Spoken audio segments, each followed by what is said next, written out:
All right. Well, this is quite the day to have a chat, isn't it? You have to tell me, how did this come about? Because you, Christopher, are telling me that you didn't know anything about the party, correct? Yeah, and let me give clarity to everything, and I'll be quick with this, Gene. So, the first request for me to think about seeking a pardon almost happened about 9 years ago or so. And my family and I was very reluctant because the federal charge was 35 years ago. 35 years ago. So we had moved past that. Our mindset was, why go through the process of pardons? And my understanding of pardons is usually those situations happen as far as a state pardon or even a federal pardon. They happen kind of in a short time frame of the crime or the charges, and where it becomes a felony. So we told the individuals who approached us, Gene and everybody in the room, that we bypass any idea of seeking a pardon and putting in an application form. And that's where my family and we were at with that. And then lo and behold, in 2019, due to a very wonderful, and aggressive, and strong-willed retired Air Force Brigadier General by the name of Rob Gibbons, the pardon conversation resurfaced again. And so Rob called me, and I talked to my family again, and we turned Rob down, I know, at least 3 times, and told him we were going to bypass it again. And then my daughter's family said, let him try, but tell him to be quiet about it. There's not about a lot of fanfare about this. We, in our mindset, had moved on. So we went through the process. Rob helped us go through the process. Senator Paul was instrumental in that. But equally, what everybody needs to know in this room, that the White House also mentioned that one passionate and very strong-willed female in this city that leads a powerful university, which is Spalding University, was instrumental.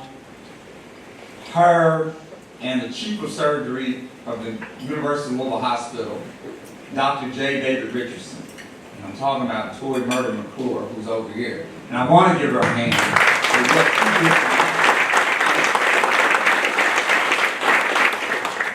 did. Their letters were attached to Dr. Paul's efforts and Rob's efforts and his team's efforts. And the White House pointed that out when they announced that release, Gene.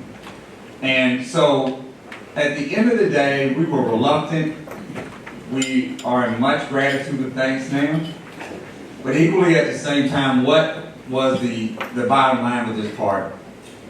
Presidential pardons are as rare as they get. We didn't give it a hope whatsoever, to be quite frank with you all. We knew Dr. Paul was a strong advocate for criminal justice reform. But at the end of the day, how many pardon applications come to the President of the United States, regardless of what party's in office? I mean, it's really tough. We didn't give it a chance. However, when it happened, my family and I decided only one thing was going to evolve out of this. One, we were going to keep talking to young people about second chances and redemption.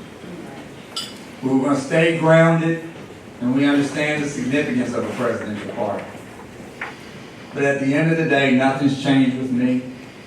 And Gene, quite frankly, and everybody in the room, what we tell kids is don't wait on a pardon to seek redemption and second chances. Feel it from within, do the right thing and work hard at it, and watch the results come in so many beautiful ways.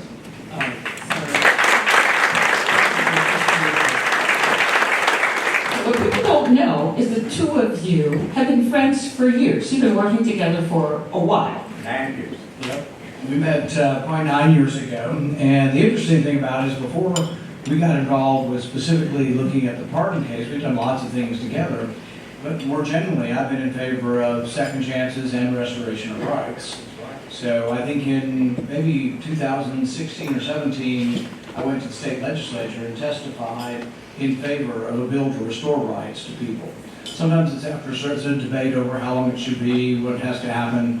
But I think the thing is, you know, committing a mistake or whatever should not be it's not like a brand new or a permanent A or something. It shouldn't be something permanent. It should be a way to overcome that. And there's probably nobody I know more deserving who's tried harder, you know, to have better relations in Louisville and less violence than Christopher. So I can think of nobody more deserving for this. But more generally, there's something that we all have to talk about. You know, my party says we're the party of family values. Well, no, you're not, unless you want people to get back to work who have made mistakes.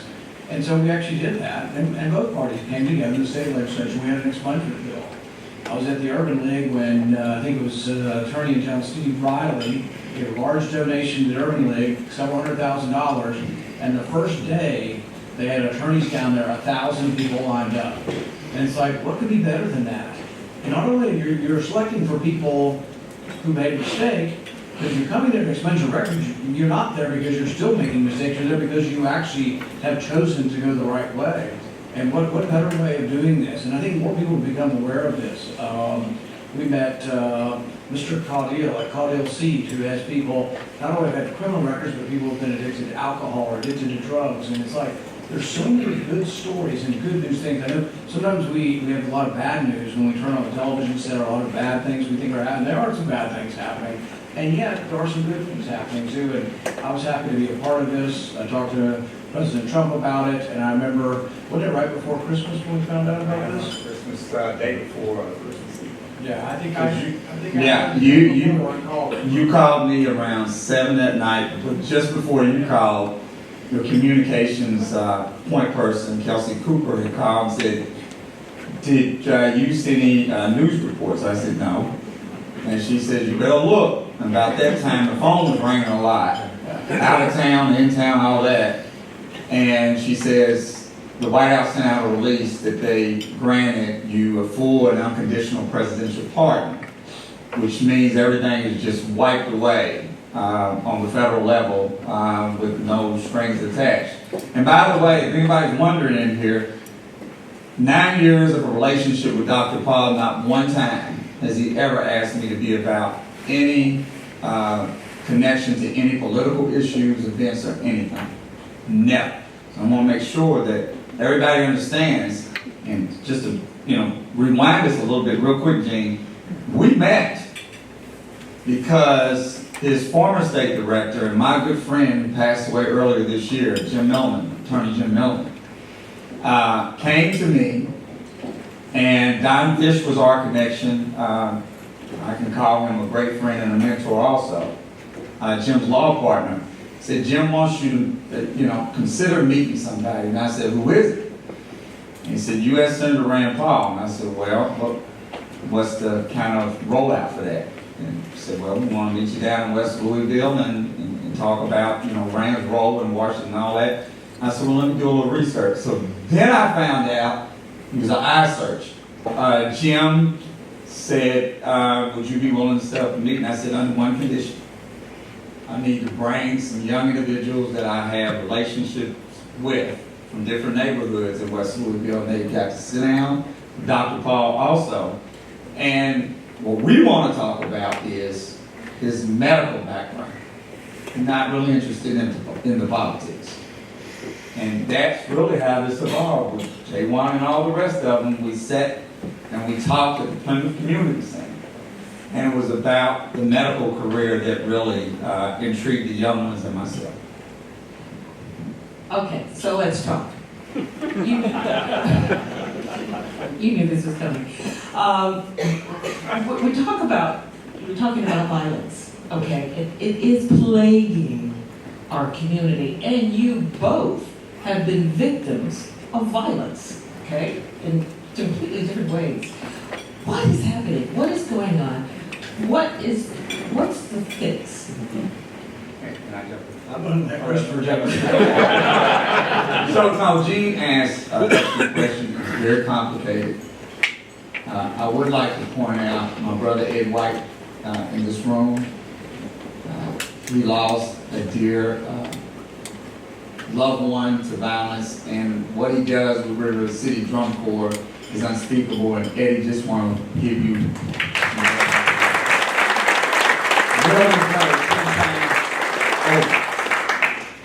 Well, violence is complicated, it's nasty, and it's not easy subject matter. But what kind of also makes me scratch my head sometimes, Gene, and everybody, as it related to the 2020, I kind of coined the summer of unrest.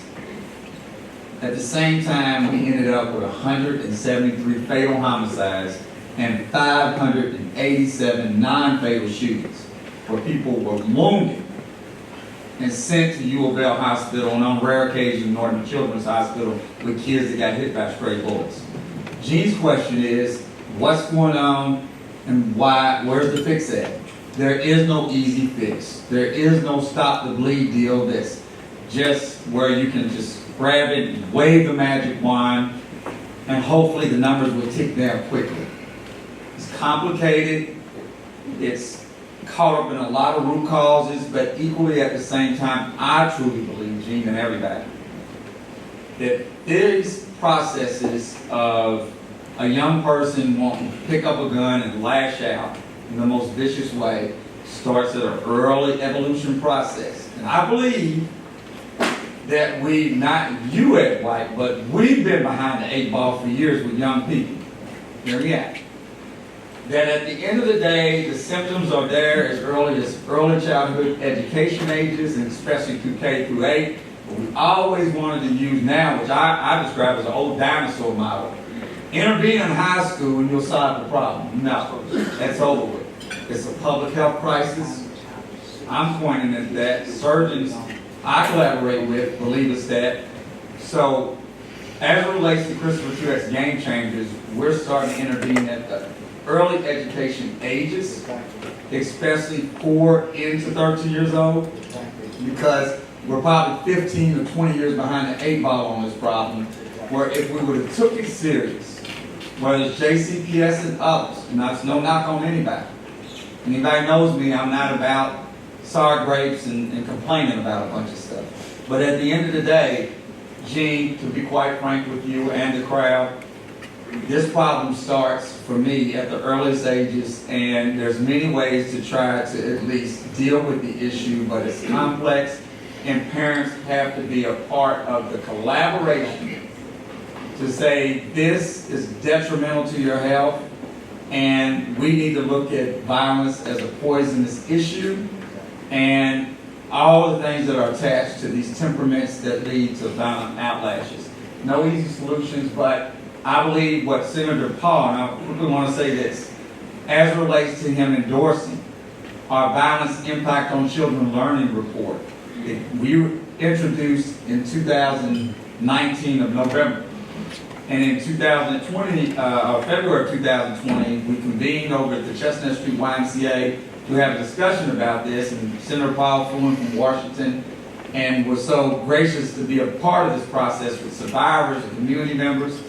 And then he announced that this report had really impressed him, and he announced on the U.S. Senate floor that he was putting it in the congressional record, and we still thank you for that for the kids. Let me just follow up on that. I don't have all the answers. I'm perfectly willing to admit to that. And if anybody had all the answers, we'd have already fixed it. So this were an easy problem. We just do this. We either hire more police, less police, make more laws, make less laws. We'd just do something and it would go away. But it hadn't been that easy. I do think, though, that sometimes we think it's all, we look to government. The government's going to have an answer. I think religion and faith is part of the answer. I think marriage and family is part of the answer, but I can't make you get married. I can't make you wait to get married. I'm not going to criticize you if you have kids and you're not married, but if you do wait, it helps. It helps economically. It helps a lot of ways.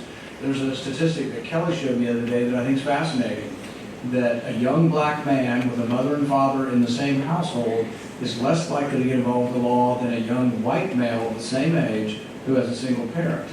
And this isn't to condemn anybody for being single, but this is a problem with mentioning things like, it's like, oh, you're telling people they're bad. No, I'm not. I'm just saying there are statistics that show having a mother and a father help.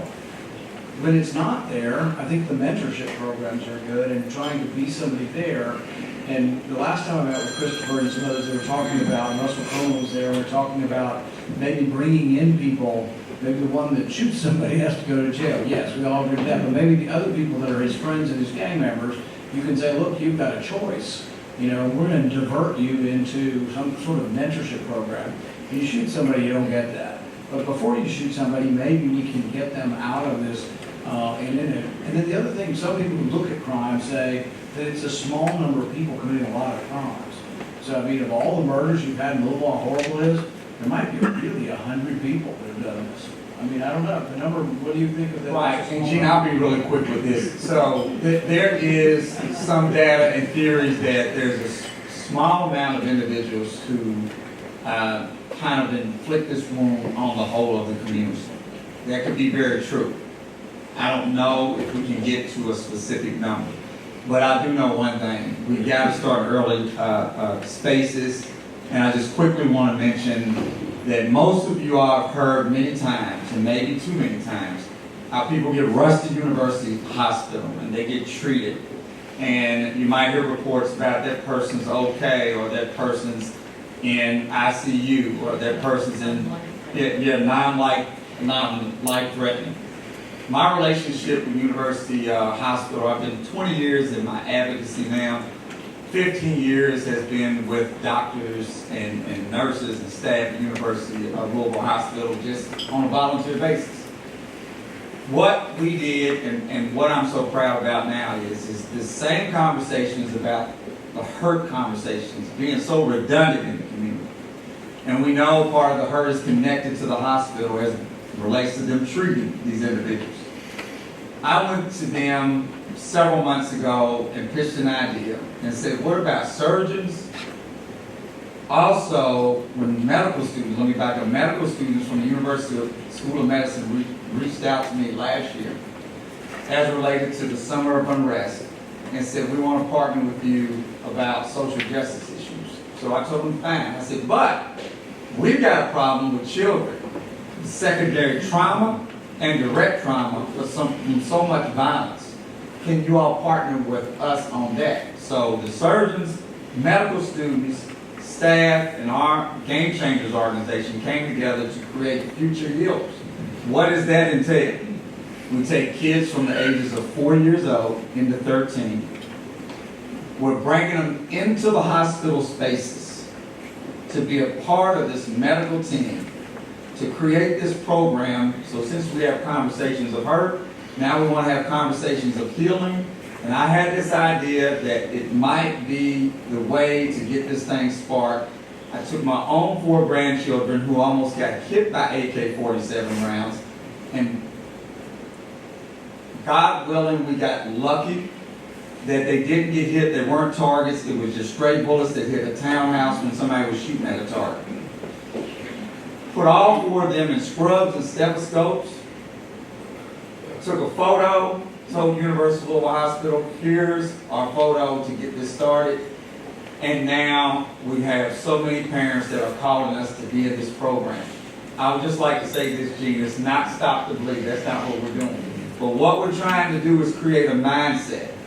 Because we see black kids in great art forms like what Ed White does with River City Drum Corps, educational programs, equally in the arts and entertainment and sports. But we rarely, and never rarely have seen, if at all, especially in Metro Louisville, black kids projected in the medical arena with that kind of projection to say, guess what? I want to be a healer as we talk about the hurt.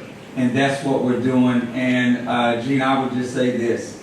As it relates to violence, the key for me is that we seriously take a step, and this is easy for everybody in the room. Stick with what Walt's doing at Iroquois. Stick with the educational opportunities that the Rotarians love to be a part of as it relates to trying to get us back on track and let parents know that your kid is worth my time if you want to be a volunteer, because that's how we beat violence long term. we educate ourselves out of this by helping the children. Need assistance with federal agencies, please contact our Bowling Green office or visit our website.